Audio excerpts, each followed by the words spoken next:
Good morning, everybody. This is Daniel with Peace and Plenty Farms. Nice, chilly fall morning. It's wet. It's cold. I'm bundled up. I'm ready for the day.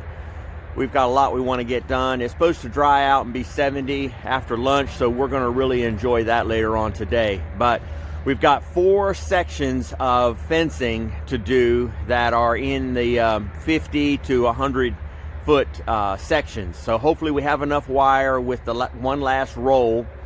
And the wooden turntable trailer, it broke, so I'm not going to rebuild it right now since we only have 4 short sections to go. What I'm going to do is roll out the wire and cut it and carry it to each section the size that I need to finish, and just pull it tight and get those 4 sections done. That is the goal today, but there are a few pressing things. Yesterday we lost a couple of rabbits, and the pigs are sick, so we're going to go around first thing this morning and check on everybody and see how they're doing. Another job we have for today is the males are up here in the top, A, B, and C. I call them male A, male B, male C. And I have to climb up there actually with the ladder. This is the condo, and it's kind of tall, so Ingrid's going to help me. We're going to put in a rain gutter up there so we don't have to use these waterers anymore. They're a real pain to keep clean and to fill. You have to open each cage door and take a rag and clean them out because they're screwed down because the rabbits knock them over. So the algae and the inconvenience of them. So we're going to put rain gutters in. The problem is the rain gutters need to be high up in there, and so that the rabbits don't poop in them, which that's going to be difficult to cut the hole. I'm going to have to really climb up there. It's going to be quite a scene, but Ingrid's going to help me make sure I don't get stuck and hand me things and help that job progress along a little quicker today. But one of the things we need to do is one of the rabbits, we'll call her number 6 because she's number 6 in the line of when I was moving the males along. And I was keeping an eye on her yesterday. I came out at noon to check on her, and there were no babies. I came back out at 5, and they were on the ground. She had actually had them on the ground. I found 2 on the ground. Later, I found 1 in the box, but it had already died. I think it had gotten cold. But I tried putting them in with another litter, and they just wouldn't accept these 2 new cold and wet babies. So I took them out last night and I held them underneath of the heat lamp and got them warmed up, and then I put them in with she was looking for them. She was digging around and looking for them.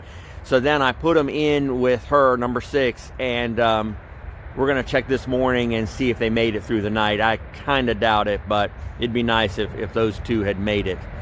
And we're going to go over to the colony. I know we lost the mama over there. I'm going to show you that.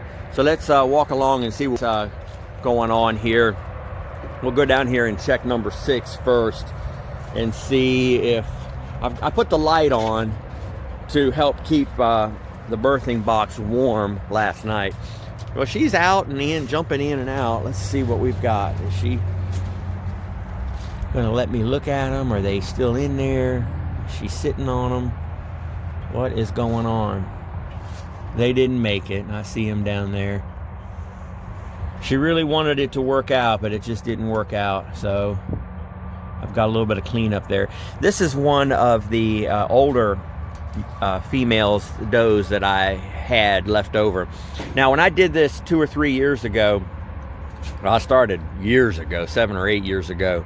I quit 3 years ago. But when I quit doing it 2 or 3 years ago, I had about 12 does that were proven, and I mean really good proven does that would kindle like 8 or 9 rabbits at a time, successfully each time. But I see one that's for sure gone. Let's just check and see if maybe the other one made it.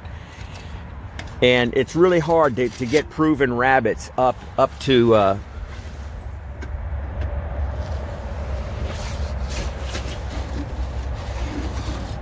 yeah, they both didn't make it.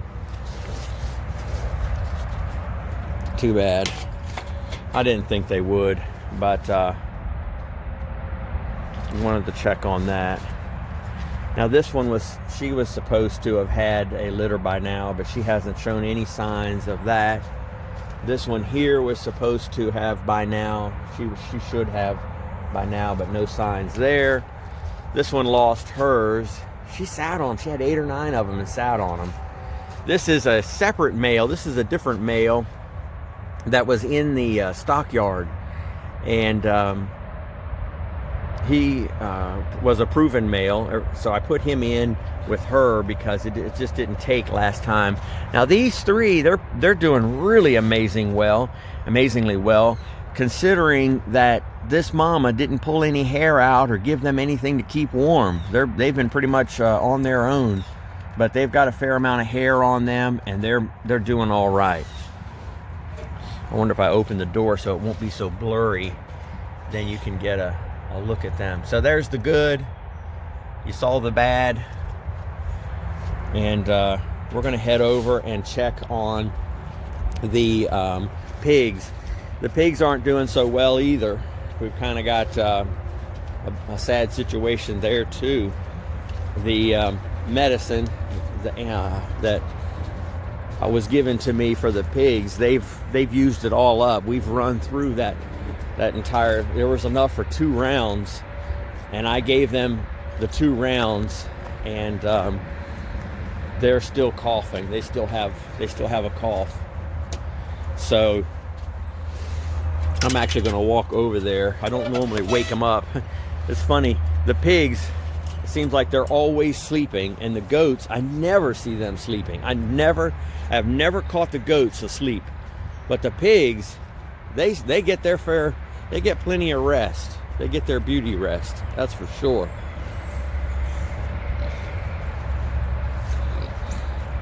Now this is the one right here that's the most sickly of all. She's actually a couple of inches smaller and a lot lighter weight than the other one. The other one has put on some weight, but I wanted to wake them up and see if they would be coughing this morning. But no coughing this morning. The other female, she's getting real big. The other one, but the smaller one, just, we call Bacon is the smaller one, and Pork Chop is the larger one. And they've carried their bowl all the way over here, so I'm going to pick their bowl up and put it back and get them fed. The Silkies, I'm going to, there they are running around. I'm going to close off this area so that they cannot get back into the stockyard. The Silky area, I'm going to close it off. I'm going to take out this this wooden thing that I built to keep the pigs from getting in there. I built this so that the Silkies could get in and out right there, but I'm going to close this off, put this gate back, and I'm going to let them actually free range out here into the yard. We'll have them up around the front yard. The Silkies will have that access. The other situation, sad situation on the farm, a lot of sad situations today we're going to talk about. So we had in the stockyard here, we had the male and female bunny, and they kindled the kits. We had 8 or 9 kits right there. You can see the one sticking out the pipe right there. I took the wooden plug out. The mama that was in there actually died. I don't know what in the world. I would just love to know what happened. I came out here last night and she was just stone cold dead, and I don't know what caused it. If moving her or what happened, she was just gone. And she was a good mama. She successfully did 8 or 9 little kits. But so those kits are kind of young and on their own, so we'll have to keep an eye on them and see how they do. Make sure they've got plenty of water and plenty of food to make it through not having her anymore. Well, let me put this down and put some gloves on because it's cold, and I'm going to feed and clean up and get started on the fencing. Have a great day. One of the first jobs I did this morning was secure the pigs' bowls. So I've got these leathery plastic bowls here, plates that they can walk on and flip over and chew on or whatever they want to do. But the problem is they were flipping them over, and dumping out their food. And you can see I raked up quite a pile of mildewed and nasty food that they've wasted. So I put 2 of them in here. One I put their feed in, and now that is a one of those dog that you screw into the ground. It looks like a corkscrew to pull a cork out of a wine bottle, but you screw it down in the ground and you can tie it's got a ring on it right there. You can tie your pet to it. And I use that to screw it down in the ground to hold it, to keep them from knocking it over. Now, that bowl over there I use for the pig feed, and this one here I'm going to use. They still have diarrhea. I see spots out in the yard where they have diarrhea, so I've been giving them a little bit of fiber to try, and of course the medicine at the same time. So I've got this hay that's high in fiber, high fiber hay, and I'm giving that to them. So I'm gonna give them a couple handfuls of that, and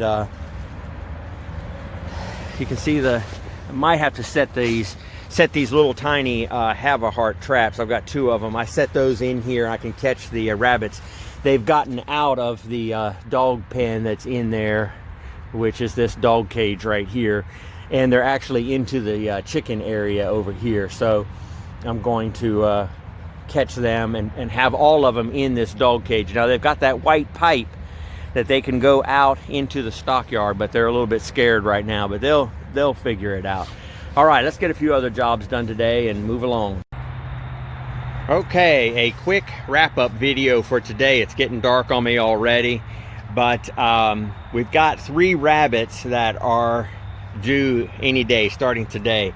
And you can see I put the heating pad in there, and underneath of the heating pad is a piece of plywood and a piece of wire on top to keep them from eating the heating pad. And then I just fished the wire down through the cage. I actually had to make a separate plug right here. These just plug in order to feed the cord through the wire. And then got my 3-way, and it comes up here. I've got extension cords rigged up. I just leave them here, and I just plug it in if I need it. Now tonight is supposed to be 55, so I don't have to worry about it tonight, but the temperature does drop sometimes. And this one is starting to pull her hair out already right there, so she's getting ready to maybe have some in the next day or 2. So this is A right here, male A. No, I'm sorry, male B. Where's A? Oh yeah, right here. Here's A. And she may be making a nest. I think my wife put that straw in there, but there's some hair in there, so she's making a nest already. We just put these in here just a few minutes ago. Heating pads, plywood underneath, wire on top. These 3. This is C. So we're doing 3 males this time. So these 3 are ready to go. Now, I rigged up 3 more boxes for the next 3 rabbits, A, B, and C males. I've got them over here underneath the shelter for right now, just a couple more days before I switch them out, but they're all ready to go, rigged up, ready to go. And I was telling you this morning about how we lost 3 rabbits, and the mistake that I made is this cage wire. I've got a tray down here in the bottom, this tray right here, and it's 1x1 welded wire, and I can pull that tray out. It covers the whole bottom of the dog. It covers the whole bottom of the dog cage right there, and this whole entire front will actually swing up, and I can hook it on here, and I can pull that tray out and shake it out. The problem is the 1x1, the babies will actually squeeze through those. The 1/2x1 is the best. The babies can't squeeze through that, but it does catch the manure and the straw and the hair, so it needs to be shaken out a little bit more often than usual. I would really like to change all of these bottoms. I don't know why. Somewhere along the way I did 1x1 on a couple of these. Now this is 1/2x1, this is 1/2x1 bottom, this is a 1/2x1, This one here, I just did it, redid it. I wasn't thinking, and I did 1 by 1. And I just redid this one, and I did 1 by 1 bottom. But I think I'm going to have to start doing half by 1 trays in the bottom of these. Like I said, they just pull right out, and I shake them out and put them back in. Going to have to switch over to half by 1. I'd say it's about 50-50 on the ones that are 1 by 1 and the ones that are half by 1. So one day we'll get those switched out. I want to show you a couple of other things that we got done today. We put gutters. I've got these water gutters in here. We've got 2 of them. One gutter for these 4 rabbits and another gutter for these 4 rabbits. And that's really been handy. It's so much easier to check the water right on the end. You know, just fill this one spot and you're taking care of 4 rabbits. Same thing over here. So the upper, what we call condo, did not have gutters in it. And I had to actually climb inside this cage in order to cut and feed these brown gutters through there. But we now have gutters on the upper section, which will eliminate these water bottles right here. These type of water bottles, which they get dirt in them, and they get straw and food and all that in them, and them being clear like that, the algae gets started in them really fast and really rapid. So you have to climb up a ladder. It's just a little bit too high and a little bit too difficult to do it from the ground. And so I have a chair here that I stand on, but it's just a little bit too far. So now there's no more climbing on a chair or a ladder to get to the water bottle, and no more scrubbing out that little waterer, because it's actually screwed down, because the rabbits would tip it over before. So I spent a lot of time screwing those down, rigging up pieces of wood, tying them off, all kinds of things. I finally just put gutters in today. We got that done. Got the gutters in, got the heat bottoms in the birthing boxes. And on those heaters, be sure and get the kind that stay on all night. A lot of those heating pads have a 10 or 20 minute shut off, and you will they just don't stay on. So be sure and get the ones that stay on. And of course, I think I showed you earlier, I put the dog screws into the feeders, the pig feeders today. I also got got a little shelter. I don't know why we call this area the stockyard, and then each of these little gated small areas we call FEMA camps. And today I built just threw a piece of plywood in here with a board nailed to the tree and some concrete blocks. I weaved this strap through the blocks and drilled a hole in the plywood and just ratcheted this all together, because the pigs like to scratch themselves on the block, so maybe that'll keep it from falling over. And that'll be a shelter for them in here. They like this particular FEMA camp, so I'll just leave it here for them. And this, of course, is my cord that runs down underneath, and in here is a porcelain light fixture, like a ceiling mount light fixture, and a 200-watt bulb. And with this metal tray, I can set a water container right there, and I do that mainly for the rabbits and the chickens. The pigs would knock it all over, but that's what this is right here. So we also got done today this little area for the rabbits. I put in a couple of concrete blocks, just leveled them up, 4 on the bottom, and then I put in the plywood, and then 4 more blocks and another 8-inch block up here, and then a treated plywood, and then the 90-pound felt roofing paper, which has got the asphalt gravel on it. And then this is a little ramp. I doubt the rabbits will want to climb up there, but if they want to, I had that. I just threw it in there. And I'll put a pipe in. So there'll be a pipe right here, and that way the rabbits can get in there, but the pigs and the chickens can't. So that'll make this area out here, the stockyard, all of this will be for for pigs, chickens, and rabbits. Now there's the Maran rooster and the Maran hen, and the hen has started laying eggs, so I may get the incubator out and start putting those eggs in the incubator, because I'm really anxious to get more of those chickens as soon as possible.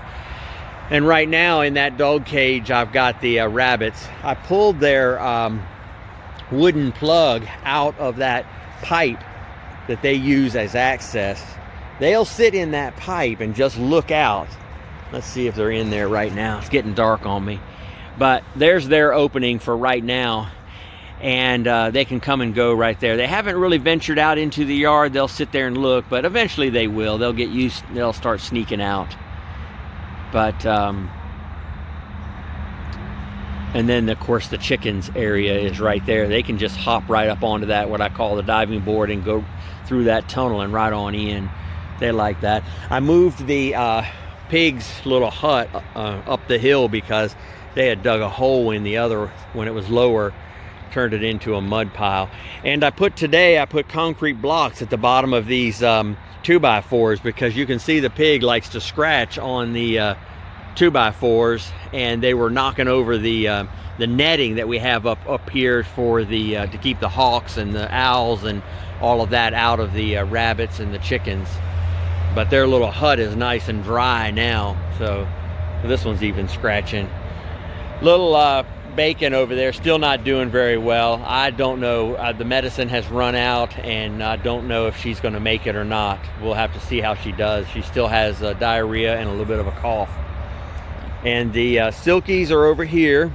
Now what we're going to do with them is we're going to close them off in this area right here, so they're not going to be mingling with the Marans anymore. I want to keep the silky line and the Maran line separate. And what I'll do is I'm going to cut a hole right through the, I'll put some kind of an access door right here. And that way the silkies can free range out there, like I said this morning. So that's what they're going to do. I left these blue half buckets in here. They're unsightly, but the pigs really like throwing them around the yard, flipping them over and pushing them around. So I'll leave those in here for them. They like those. Well, that was about it for today. Doesn't sound like much when you get, but building those little sheds and fixing up the rabbits, getting those gutters in, that was a huge job, climbing up in there and cutting and fitting that. But we got it done. Well, I appreciate everybody watching, and keep in mind, it's about the harvest.